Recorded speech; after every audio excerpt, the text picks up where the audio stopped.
আসলে ওই সময় প্রেক্ষাপট আপনারা সবাই দেখেছেন। আমি প্রথম দিন থেকে বলে আসছি যে আমি একটা মিথ্যা মামলায় জেলে গিয়েছি।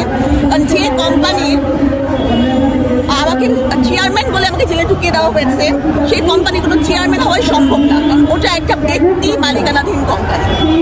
আমার কোনো ব্যাংকে কোনো টাকা নাই, আমার কোনো সম্পদ নাই, আমার কোনো গাড়ি বাড়ি জমি জমা কিচ্ছু নাই। আমি একটা সাধারণ মানুষ। আমাকে বলা হলো যে আমি এই মামলায় প্রতারণা করে টাকা নিয়েছি। কেন? আমি একটা কার্ডিয়াক সার্জন। এত পরিশ্রম করে একজন কার্ডিয়াক সার্জন কিন্তু একদিনে হয়ে যায় না, ক্লাস 1 থেকে সে সংগ্রাম করতে থাকে। হ্যাঁ, এত পরিশ্রম করেছি কি প্রতারণা করার জন্য? আমি বসেছিলাম কবে আমি প্রতারণা করবো? আর সারা জীবনে কখনো কোনো প্রতারণা করলাম না। তো যাই হোক, কেন আমাকে মামলা দেওয়া হয়েছে সেটা সময় বলে দিবে।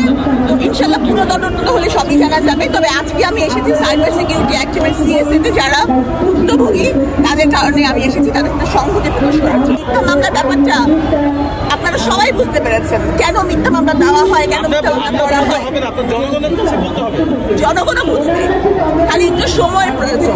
জনগণও বুঝবে যে একটা সাধারণ সাবরিনাকে ওই সময় কেন অসাধারণ বানিয়ে প্রকাশ করা হলো, কেন, কি কারণে। হ্যাঁ, তো আমি এটাই বলছি যে মিথ্যা মামলা যে হয় তার সব আপনার প্রমাণ পদে পদেই দেখছেন কি কি মিথ্যা মামলা দেওয়া হয়েছে। আমি সবসময় প্রথম দিন থেকে কারাগার থেকে বের হওয়ার পর প্রথম দিন থেকে বলে এসেছি আমি একটা মিথ্যা মামলা, একটা হয়রানিমূলক মামলার কারাগারে গিয়েছিলাম। আমি এর বিরুদ্ধে সবসময়, তো আমি সবসময় হয়রানিমূলক মামলার বিরুদ্ধে। তো আমি এই 3 বছরে অনেককে দেখেছি যারা সাইবার সিকিউরিটি অ্যাক্টিভ কারাগারে কারাবরণ করেছেন এবং কষ্ট করেছেন। আমি যখন কাশিমপুর কারাগারে, তখন কাশিমপুর হাই সিকিউরিটি কারাগারে মুশতাক আহমেদ উনি মারা যান। তো ওই যে ওনার মৃত্যুটা একটা প্রচণ্ড ভীতি সঞ্চার করেছে আমাদের মনে। উনি বারবার জামিন চেয়েছেন, জামিন দেওয়া হয়নি। তো আমি ওনাদেরকে দেখেছি এবং আরও যারা কিছু আমাদের কারাগারে যেসব বিশেষ করে নারী ছিলেন, যেমন খাদিজাতুল কোবরা ছিলেন, আরও অনেকে ছিলেন, তো তাদেরকে আমি দেখেছি যে কী পরিমাণ কষ্ট তারা করছেন। তো আমি ওনাদের সাথে এই জন্য সংহতি প্রকাশ করতে এসেছি যে আমি জানি কষ্টটা কী, আমি জানি ভুক্তভোগীরা কত কষ্ট করেছে। তো এই কারণেই আমার আশা।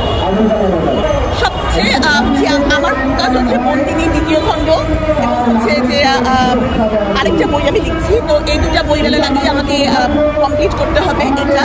এবং আমি কাজ করছি যারা কয়েদি তাদের পুনর্বাসন নিয়ে। কারণ এই যেমন দেখেন, যারা মিথ্যা মামলায় জেল থেকে আসে, মানুষ কিন্তু দেখে সে জেল থেকে আসছে, মানুষ কিন্তু বোঝে না, নিবন্ধন কোনো কায়দা বোঝে না, সিএসএও বোঝে না, মানুষ কিছু বোঝে না। ও আচ্ছা, ওই মানুষটা ও জেল থাকা মানুষ, তার কোনো কর্মসংস্থান নাই, তার সমাজে কোনো অবস্থান নাই, তাকে দেখে সবাই হাসবে, উপহাস করবে।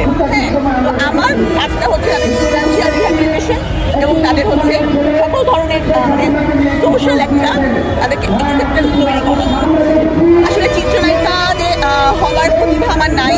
আর আমরা যারা সংগ্রামী মানুষ, হ্যাঁ, আমরা যারা খেটে খাওয়া কামলা, আমরা যারা নিজের পায়ে দাঁড়ানোর জন্য struggle for our existence, all of us are real life নায়িকা। সুতরাং আমাদের আলাদা করে সিনেমায় গিয়ে নায়িকা হওয়ার প্রয়োজনীয়তা আমি দেখি।